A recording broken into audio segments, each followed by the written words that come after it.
ভগবানকে একবার ছুঁয়ে দেখার স্বপ্ন পূরণ। ইডেনের পর এবার রাঁচি। ঋতুপর্ণ পাখিরার পর এবার বিরাটকে ছুঁতে মাঠে দৌড় দেন সৌভিক মুর্মু। আর এই ঘটনার সাক্ষী থাকলো রাঁচির জেএসসিএ স্টেডিয়াম, সাক্ষী থাকলো আরামবাগের মধুপুর গ্রামও। আইন ভেঙে দ্য বিরাট কোহলির পায়ে লুটিয়ে পড়েন সৌভিক। তবে আইন ভেঙে মাঠে প্রবেশের জন্য ইতিমধ্যেই পুলিশের হাতে আটক হন তিনি। আপাতত রাঁচির শ্রীঘরে ঠাঁই হয়েছে তার। ছেলের এই কাণ্ডে দুশ্চিন্তায় দিন কাটছে মা বাবার।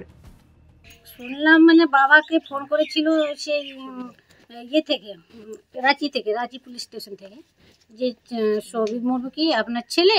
তখন ওনার বাবাই বললো যে হ্যাঁ। তখন বললো যে এরকম তো ভুল করে এখানে বিরাট কোহলি পা জড়িয়ে ধরেছে, যেটা বিরাট কোহলি ও ফ্রেন্ড বলেই ভালো ভাবে, আর ওই ধোনি, ওই দুটো মানে এত ভালোবাসে, বলবে ওটা আমার কাছে ভগবান।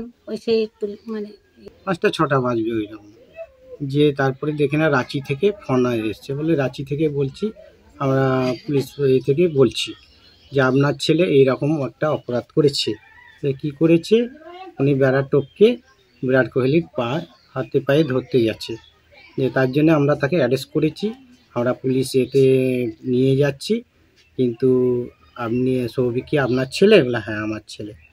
বলছে এরকম করেছে, তাহলে তো আমি বললাম এটা তো খুব মারাত্মক ভুল করেছে। হ্যাঁ, এই যে বেড়াটপকে যাওয়া মানে আইন ভঙ্গ করে যাওয়া, সেটা আমার তরফ থেকে বলবো যে এটা বিরাট বড় ভুল হয়েছে। ছেলে মোটামুটি ভালো, সবসময় ব্যস্ত থাকে ফোন নিয়ে। হ্যাঁ, তারপরে ওই সব ক্রিকেট খেলাগুলো হলে ওইগুলো নিয়ে বেশি ব্যস্ত থাকে।